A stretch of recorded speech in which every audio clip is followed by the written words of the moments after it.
తెలంగాణ జాగృతి అధ్యక్షురాలు కల్వకుంట్ల కవిత సంచలన ఆరోపణ చేశారు. బ్యాక్డోర్లో బ్యాక్లాగ్ పోస్టుల రిక్రూట్మెంట్ జరుగుతున్నాయని తెలిపారు.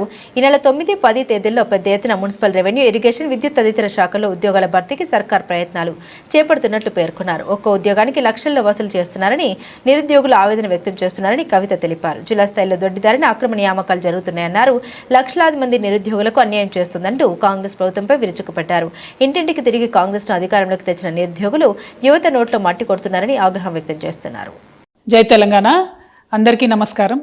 మన రాష్ట్రంలో చూస్తున్నాం, రోజు రోజుకి అన్ఎంప్లాయ్మెంట్ రేట్ పెరిగిపోవడము, యూత్ అందరు కూడా ఒక రకమైనటువంటి నిర్వేదంతోని, ఒక రకమైనటువంటి డిసప్పాయింట్మెంట్తోని ఎప్పుడు గవర్నమెంట్ జాబ్స్ వస్తాయి, ఎప్పుడు క్లారిటీగా మేము ఎగ్జామ్స్ రాయొచ్చు అనేటటువంటి ఆలోచనలో ఉన్నారు. పాపం చాలామంది ఎస్పెషలీ గ్రామాలలో ఉండేటటువంటి యువమిత్రులందరూ కూడా వారి వారి కుటుంబాలను వదిలేసి, తల్లిదండ్రులను వదిలేసి, ఆ చిన్నపాటి వ్యవసాయం మీద వచ్చేటటువంటి డబ్బు తీసుకొని వచ్చి హైదరాబాద్లలో, దిల్సుఖ్ నగర్లో, అశోక్ నగర్లో, కేపీహెచ్బీలో ఇట్లా ట్రైనింగ్ సెంటర్స్లో ఉంటూ కోచింగ్ తీసుకుంటూ వాళ్ళు ప్రయత్నం చేస్తూ ఉంటారు. ఈ యొక్క అంశం మనం గమనిస్తూనే వస్తున్నాం. తెలంగాణ రాష్ట్రం వచ్చినాక ఈ పరిస్థితి మారుతుంది అనుకొని అనేక మంది యువత అంతా కూడా తెలంగాణ ఉద్యమంలో చాలా బలంగా కొట్లాడినారు. తెలంగాణ రాష్ట్రం వచ్చినాక ఏమైంది, చిన్న చిన్నపాటి ఎగ్జామ్స్ మనం వేసినాం తప్పితే మెయిన్ ఎగ్జామ్స్ కానీ, లేకపోతే ఒక పద్ధతి ప్రకారం, ఒక క్రమ పద్ధతిలో ఇగో ఈ మంత్లో ఈ ఎగ్జామ్ ఉంటుంది, ఈ మంత్లో ఈ ఎగ్జామ్ ఉంటుంది, ఈ తర్వాత దీనికి ప్రిపేర్ కావచ్చు, లేకపోతే ఒకటే విద్యార్థి 3-4 పరీక్షలు రాసేటటువంటి కేపబిలిటీ ఉన్న వాళ్ళకు కూడా వాళ్ళకి అట్లా అవకాశం ఇవ్వలే. మనం ఒక్కొక్క రోజు 2 ఎగ్జాములు పెట్టడం, ప్రతిదాన్ని మేము మార్చే ప్రయత్నం చేయడం, ఇట్లా చాలా జరిగినాయి.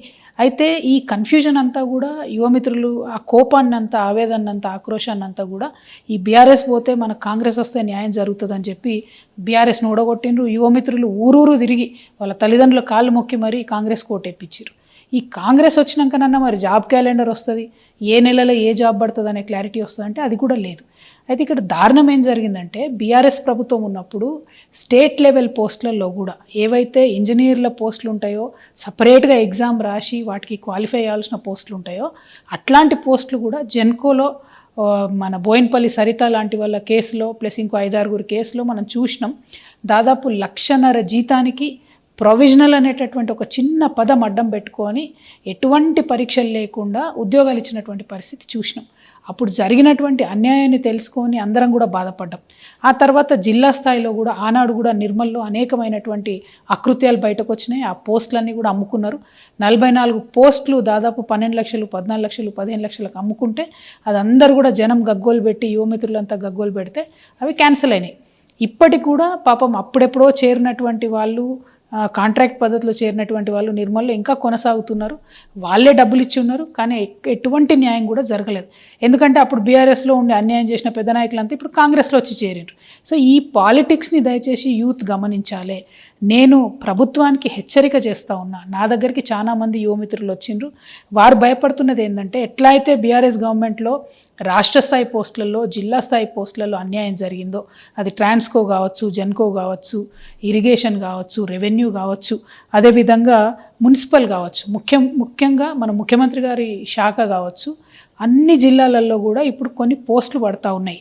అవేంటి అంటే జూనియర్ అసిస్టెంట్లు, రికార్డ్ అసిస్టెంట్లు, ఆఫీస్ సబార్డినేట్ లాంటి ఇంకా అనేక పోస్టులు పడతా ఉన్నాయి. సో ఈ పోస్టులన్నీ కూడా ఎట్లాంటివి అంటే ఎస్సీ, ఎస్టీ, బీసీ బ్యాక్లాగ్ పోస్టులు, అంటే ఇదివరకు ఏవైతే నింపకుండా వదిలిపెట్టారో ఆ పోస్టులు, ఈ పోస్టులని.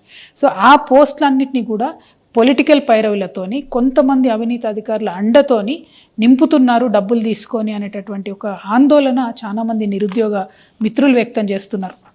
నా దగ్గరకు వచ్చి కలిసిన వాళ్ళలో నిజామాబాద్ కావచ్చు, కామారెడ్డి కావచ్చు, మహబూబ్ నగర్ కావచ్చు, కరీంనగర్, నిర్మల్, ఆదిలాబాద్, వికారాబాద్, ఇట్లా అనేక జిల్లాల నుండి యూత్ అంతా వచ్చి కూడా మాట్లాడుతున్నటువంటి సందర్భం.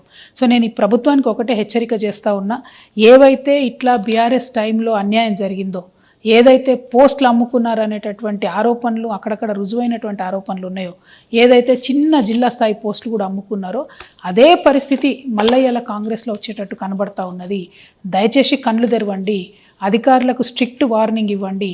నేను జిల్లా కలెక్టర్లందరినీ కూడా రిక్వెస్ట్ చేస్తూ ఉన్నా, ఈ డిపార్ట్మెంట్లో జిల్లా స్థాయి పోస్టులన్నీ కూడా మీ కలెక్టర్ల పరిధిలోనే ఉంటాయి. ప్రాపర్ ట్రాన్స్పరెంట్ రిక్రూట్మెంట్ చేయండి. చాలామంది యంగ్స్టర్స్ ఆశలు పెట్టుకొని ఉన్నారు, ఈ జాబ్స్ మాకు వస్తాయి, మేము సెటిల్ అవుతాం లైఫ్లో అనే ఆశతో ఉన్నారు. పైగా యువమిత్రుల్ని, మెరిట్ ఉన్న వాళ్ళని మనం ప్రోత్సహించినట్టయితే మన రాష్ట్ర అభివృద్ధిలో కూడా మంచిగా పాల్గొంటారు. కాబట్టి కలెక్టర్లకు నేను రిక్వెస్ట్ చేస్తూ ఉన్నా, మీరు చూడండి. ఇంకొక మాట కూడా నేను చెప్తా ఉన్నా, ఇవాళ అధికార పార్టీలో ఉన్నటువంటి వాళ్ళకైనా, ఈ అక్రమాలకు అండగా నిలబడే అధికారులకైనా ఎప్పుడో ఒకసారి భగవంతుడి దయ వల్ల మాకు కూడా అవకాశం వస్తుంది. అప్పుడు మాత్రం ఇట్లా డబ్బులు ఇచ్చి మీరు చేసినటువంటి ఉద్యోగాలకు కఠినాతి కఠినంగా శిక్ష వేస్తాం. నేను మిగతా యువమిత్రులకు కూడా చెప్తున్నా, డబ్బులు ఇచ్చి అడ్డదారిలో ఉద్యోగాలు తెచ్చుకునే ప్రయత్నం చేస్తే అది ఎక్కువ కాలం నిలబడదు. పైగా మెరిట్ ఉండి మంచిగా ఉన్నటువంటి వాళ్ళకు అన్యాయం జరుగుతుంది. కాబట్టి మీరు కూడా కొంత ఎఫర్ట్ పెట్టి చదివే ప్రయత్నం చేయండి.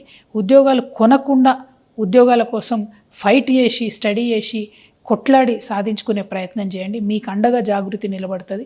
మెరిట్ స్టూడెంట్స్కి, పేద విద్యార్థులకి, ఉన్న అరెకరం మధ్యకరం పొలం అమ్ముకొని వచ్చి మీ మేధస్సు మీద మీరు డిపెండ్ అయ్యేటటువంటి మీ అందరికి కూడా జాగృతి అండగా నిలుస్తుందని చెప్పి తెలియజేస్తూ, ప్రభుత్వం కనువిప్పుతోని వెంటనే చూసుకోవాలి, కళ్ళు తెరవాలి, ఏమేం జరుగుతుందో జిల్లాలల్లో సీరియస్గా విచారణ చేయాలని చెప్పి నేను డిమాండ్ చేస్తూ ఉన్నాను.